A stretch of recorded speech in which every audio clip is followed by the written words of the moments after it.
jalqabaa mootummaan naannoo Oromiyaa gaaffii fi komii uummatichaa deebisuudhaaf akkasuma immoo fayyadamummaa uummataa mirkaneessuuf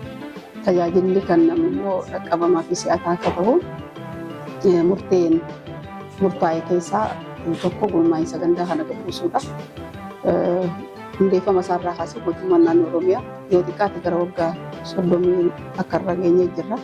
Kana keessatti adeemsaan gurmaa'insa yeroo irratti gabbuusaadha, ilaalaadha, bakka dabalamuu qabu bal'isaa, bakka dhiphachuu qabu dhiphisaa, tajaajiluma hawaasaa fooyyessuudhaaf hojii bal'aan hojjetamaa tureeti jira. Inni garuu gurmaa'insa bal'isuu yookaan immoo hojjetaa fi hojjetuma baay'isuudhaan alatti hawaasni itti kufiinsi hawaasaa galma kan hin geenye waan ta'eef rakkoon kenna tajaajilaa, rakkoon bulchiinsa gaarii yeroo bara yeroo irratti dabalaadha. Karaa bakka bu'oota uummataatiinis caffeen Oromiyaa yeroo yaa'ii isaa gaggeessu bal'inaan rakkoon kenna tajaajilaa, rakkoon karaa sassaabdummaa, rakkoon bulchiinsa gaariidhaa, rakkoon dhaqqabummaadhaa kun bal'inaan jechuudha kan karaa bakka bu'aatiinis akka rakkoodhaatti akka ijoodhaatti kan kaa'atan ture. Kanaaf mootummaan naannoo Oromiyaa murtee jajjabaa murteessuudhaan gurmaa'insi gandaa kun akka lafa qabatu kan murteesse bu'uurri isaas heera mootummaa bara 1994 kan fooyya'e gandi mootummaa mataasaa akka qabaatu mootummaan sadan jiru immoo maal akka hojjechuu akka qabu akkamitti wal deeggaree hojjetan kan jiru kana kan beekamtii heera mootummaa kan qabu kana murtee kana hojiirra oolchuu qabna. Qaama dagatame bakka humni guddaan jiru hawaasa keenyatti siqnee bakka hojjechuu qabnu kan hafeetu jira kajuun keessa deebiidhaan ilaalee murtoo akka mootummaa naannootti murtaa'edha. Yeroo dabrees yaa'ii waggaadhaa yeroo gaggeessu pirezidaantiin mootummaa naannichaa kallattii cimaa kannan keessaa tokko gandatti gadi buunee gurmaa'insa gandatti gadi buusnee tajaajila uummatichaa si'ataa fi dhaqqabamaa akka ta'u hawaasa keenya tajaajiluudhaaf itti gassiquu akka qabnu rakkoo isaanii furuudhaaf fayyadama uummataa mirkaneessuudhaaf gaaffii hawaas dinagdee uummatichaa deebisuudhaaf gurmaa'insi gandaa cimsuu akka qabnu kallattiin caffee darbee kenname waan ta'eef murtee caffee darbee sana kan qabatamaadhaan gadi bu'ee akka naannoo keenyaatti zoonii hunda keessatti godinaaleen jiru hundi karaa wal dorgommii qabuun gurmaa'insa kanaatti xiyyeeffannoo kennanii hojii guddaan hojjetamaa tureeti jira. Kanaan akka godina Harargee Bahaattis godinni kun godina bal'aa tajaajilaaf illee deemanii hawaasni bakka barbaade aanaa barbaadu sana dhaqee rakkoo isaa sana xumuratee deebi'uudhaaf haalli illee mijaa kan hin taane akkasuma immoo deddeebiidhaan illee kan ittiin rakkachaa turan akkuma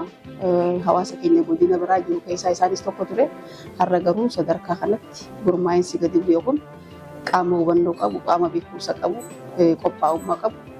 baay'inaan dargaggoota ta'aniif immoo xiiqiidhaan hojii kan hojjetanii gurmaa'insa lafa qabsanii gaaffii hawaasichaa deebisuudhaaf hojiin hojjetamaa jiru qabatamaadhaan wanni agarra abdii guddaa kan namatti horuu fi akkasuma immoo mootummaan naannoo Oromiyaa gurmaa'insa kana giddugala godhatee yeroo gadi buusu gaaffii uummatichaa yookaan rakkoo uummatichaa ni fura jeesana furuu keessatti illee gahee guddaa akka qabuu fi jalqabbiin hojii ammaan kana jalqabamee jiru kun abdii guddaa kan namatti horuudha. Kana qofaa miti humni kun waggaa 2-3 keessatti gandi kana magaalatti jijjiiranii hawaasni keenya dorgomaa akka ta'u roga hundaan dorgomaa akka ta'u hojiin jalqabame kun baay'ee gaarii fi itti fufuu kan qabudha. Gurmaa'insi garuu hojiitti galchuu qofa osoo hin taane deeggarsa barbaachisuun yoo cinaa dhaabbanne yoo deeggar manni marii hubootaa akkamitti isaan deeggaruu akka qabu manneen marii gandaa immoo cimanii hojii isaanii hordofaadha. Deeggarsaa fi hordofii taasisaa gama gaggeessaa yaa'ii isaanii immoo ji'a 2 gaggeessaa yoo deeman cimee gandi kun bahuu kan danda'u ta'uu isaatii carraa kanaan kaasuu kan hin barbaadu. Akka waliigalaatitti gurmaa'insi kun lafa qabatee jennaan rakkoon hawaasni keenya fageenya deemee baasii baasaadhaa yeroo isaa fixee ittiin rakkatu sana tajaajila barbaadu asumatti akka argatu kan taasisuudha. Kan biraa immoo walitti dhiyeenyi mootummaa fi uummataa daran akka cimu amantaan uummanni mootummaa isaarraa qabu san akka dabalaa deemu gochuu keessattis gahee guddaadha kan qabu waan ta'eef hunduu bakka jirutti gurmaa'insa kana cinaa dhaabbatee deeggaruudhaan jajjabeessuudhaan gaafa qaama hordofu birarra mannullee qaama gahumsa qabu isaan caaluu fi isaan deeggaruu danda'u ilaalanii ramaduun barbaachisaadha. Isaan ammoo warra abbaa carraa akka ta'anitti of ilaaluu qabu. Caasaaleen gandaatti ramadaman kun akka abbaa carraatitti sirna kana keessatti yeroo akkasiitti carraa argatanii uummata isaaniitti dhiyaatanii tajaajiluun akka carraatitti fudhatanii koomitimentii isaan bara jiru gahumsa qabaniin muuxannoo qabaniin hojjannaan seenaa isaanii keessatti illee ashaaraa kaawwatan waan ta'eef carraa kanaan gurmaa'insi gandaa amma gadi bu'e kun ho'ina kanaan sosochii amma jiru kanaan deeggarsa barbaachisu argannaan mootummaan naannoo Oromiyaa karoora imala badhaadhinaa qabate sana humna kana qabanne yeroo gabaabaa keessatti milkeessuu kan dandeenyuu fi Oromiyaa fakkeenya badhaadhinaa taate sana arguudhaaf homtuu wanni mudaan geessuu hin jiru kajuu sanan qaba. Akka waliigalaatitti nus carraa kan arganne gaafa isaan laal waan hojjechaa jiran jajjabeessine kan gara fuula duraan immoo isaan barbaachisu maali waan jiru san akka mootummaatitti illee irratti hojjechuudhaaf galtee qonnaa irratti hojjechuudhaaf kan nu gargaaru waan ta'eef hojii jalqabame hojii arginetti baay'ee gammannee jirra. Gurmaa'insi kun erga gandatti gabboo irraa jalqabee rakkoon hawaasaa bifa sadiin rakkoo hawaasaa ni fayyadneeti fayyadamaas ture. Ammaas qabatamaan kan hiikaa jiru ta'uu isaati. Fakkeenyaaf yeroo isaa asirraa aanaa deemuudhaan yeroon isaa duraa kan qisaasamu san yeroon isaa osoo qisaasamne asumatti hooggansi aanaarraa gabbu'ee hooggansi ciccimaan aanaarraa gara araddaatti gabbu'uudhaan rakkoo hawaasni qabu rakkoo bulchiinsa gaarii hiikuu irratti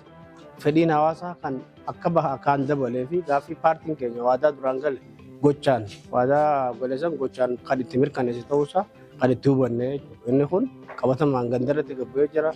Gandi bahee simatee qubsiisee deeggarsa bal'aa godhaafii jira. Kanaaf gaaffiilee hawaasni keenya kaasaa ture rakkoo bulchiinsa gaarii hunda kan hiikaa jiru ta'uu isaati. Gurmaa'insi lafa qabsiisuu keessatti hawaasni keenya halkanii guyyaa bira dhaabbachaa jira. Isa kanarraa kaasee fedhiin hawaasa keenyaa maallaqaas baasee itti magaalaa dhaqa. Yeroo isaa achitti ni fixa. Sun hundi gandatti kan itti gabbu'e ta'uu isaatii fi rakkoo hawaasa keenyaa rakkoo bulchiinsa gaarii kan hiikaa jiru ta'uu isaatiif dhuguma dubbachuuf hawaasni keenya baay'ee itti gammadee kan jiru ta'uu isaati.